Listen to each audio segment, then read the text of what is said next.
जनक और अनिरुद्ध की अधूरी मोहब्बत अब आखिरकार मुकम्मल होने जा रही है। कश्मीर की उन वादियों में जहां पहली बार दोनों की मुलाकात हुई थी, वहीं से शुरू हुई थी एक अनकही दास्तान, जिसमें दोस्ती थी, तकरार थी, पर सबसे बढ़कर था प्यार। अनिरुद्ध ने जनक की सादगी में कुछ ऐसा देख लिया था जो उसे किसी और में कभी नहीं दिखा। जनक की आंखों में एक दर्द था जो अनिरुद्ध को बार बार खींच लाता था, लेकिन किस्मत ने जैसे कसम खा ली थी कि दोनों को चैन से जीने नहीं देगी। कभी हालातों ने दूरी बढ़ाई तो कभी समाज के बंदिशों ने। दोनों ने अपने अपने स्तर पर रिश्ते को बचाने की कोशिश की, लेकिन हर बार कोई ना कोई रुकावट उनके बीच आ खड़ी होती। और फिर वो दिन आया जब झनक अनिरुद्ध से हमेशा के लिए दूर चली गई। अब हालात कुछ ऐसे हैं कि जनक एक अस्पताल में भर्ती है और कोमा में है।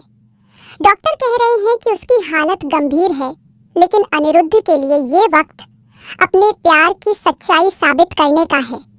अस्पताल के उस बेड के पास बैठा अनिरुद्ध कांपते हाथों से झनक का हाथ थामे बैठा है। उसके चेहरे पर चिंता और दिल में बेशुमार दर्द है। वो झनक से कहता है, तुम्हारी आवाज सुनना चाहता हूँ, तुम्हारी आंखों को खुला देखना चाहता हूँ। तुम मेरी दुनिया हो झनक, अगर तुम नहीं जागी तो मैं भी खत्म हो जाऊंगा। अनिरुद्ध की आवाज झनक के कानों तक पहुंच रही थी। डॉक्टर कहते हैं कि उसकी हार्ट बीट बढ़ रही है, वो प्रतिक्रिया दे रही है, लेकिन बोल नहीं पा रही। तभी पराशर देखता है कि अनिरुद्ध अब झूठ नहीं बोल रहा, वो सच्चे दिल से झनक से प्यार करता है। पराशर कहता है, अब और मत झूठ बोलो खुद से। जिस लड़की से तुम सच्चा प्यार करते हो उसे अपना बनाओ। जो शादी तुमने की है वो तो एक समझौता है, लेकिन झनक तुम्हारा सच है।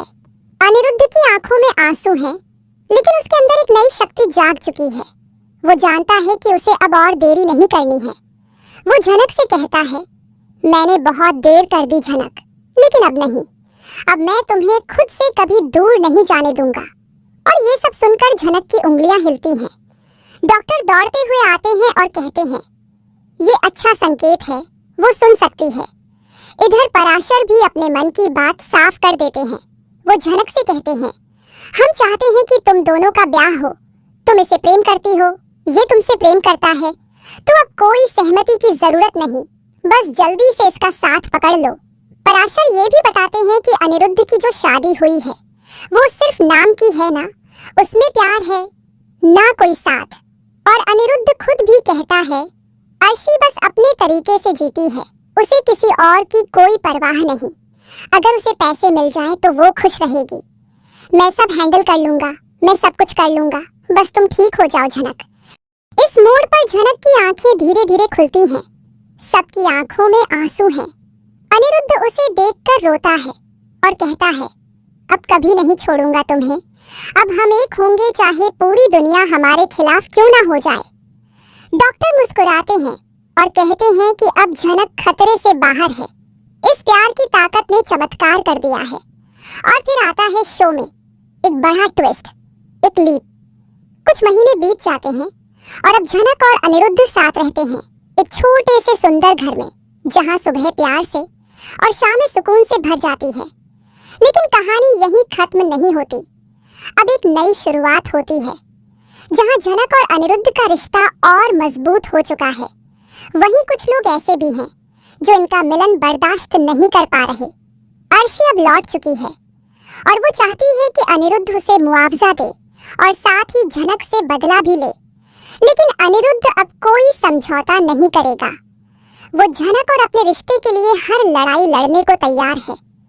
एक दिन जब अर्शी उनके घर पहुंचती है और कहती है, मुझे मेरा हिस्सा चाहिए वरना कोर्ट में मिलेंगे, तब अनिरुद्ध बहुत ठंडे लहजे में जवाब देता है, तुम्हारा हिस्सा सिर्फ कागजों पर था, दिल में नहीं, और दिल के रिश्ते कागजों से नहीं चलते।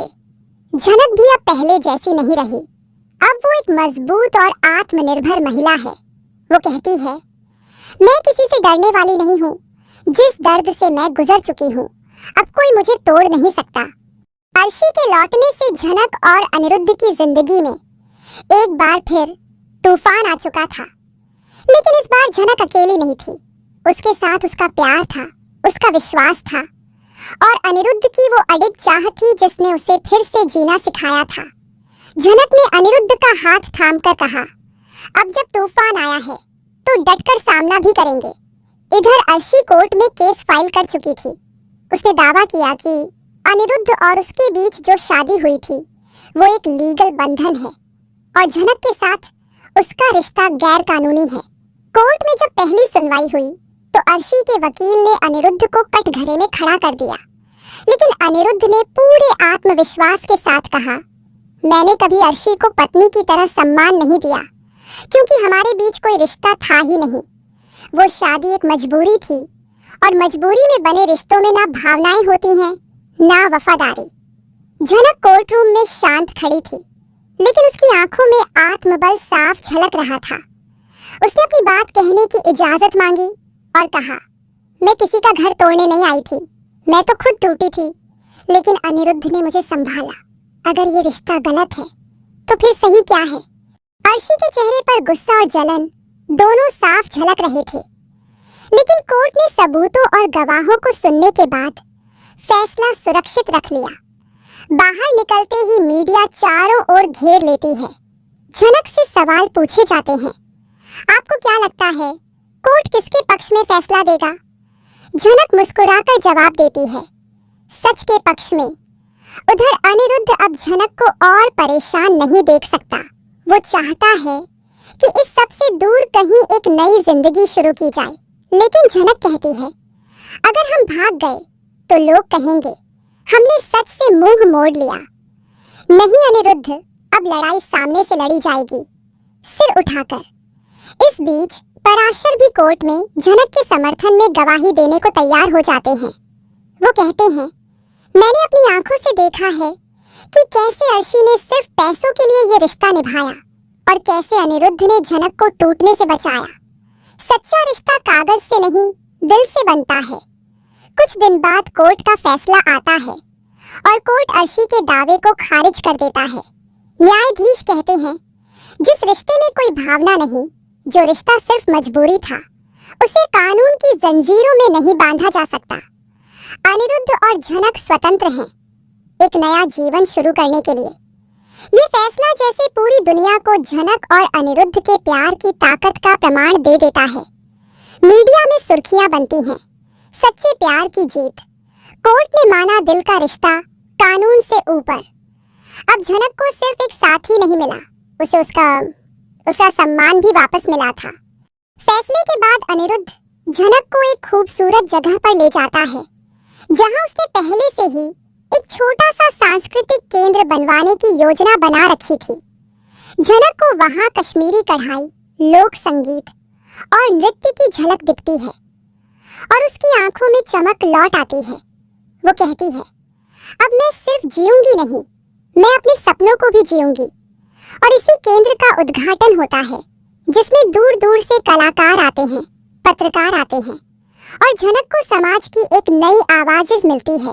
वो एक स्पीच देती है, हम सबके जीवन में एक समय आता है जब हमें अपने डर से, समाज से और कभी-कभी खुद से भी लड़ना पड़ता है, लेकिन अगर हमारे साथ प्यार हो तो कोई भी लड़ाई मुश्किल नहीं रहती।